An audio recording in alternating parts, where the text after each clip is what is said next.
Here is a comparison between Nano Banana Pro and RunwayML.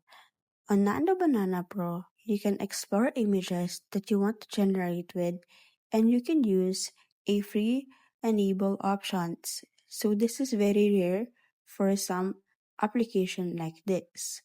On RunwayML, this is a video generation. Unlike Nano Banana Pro, it is more on image generation. But on RunwayML, you can go ahead and create more images. And as you can see, there is already a suggestions, just like a couch, a coffee table, or a plant depending on you. Now here's a table for concise comparison. For primary output, Nano Banana Pro is primarily focused on high-fidelity image generation, while Runway ML is focused on video-centric or multimodal content. Now for the next is the key strength.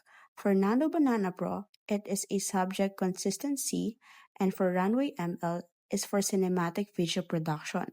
For integration, Nano Banana Pro is focusing on keyframe, while Runway ML is video editing and motion tracking transfer. So, if you're into image generation, Nano Banana Pro is the right one for you. But if you are on video generation, Runway ML is a good application.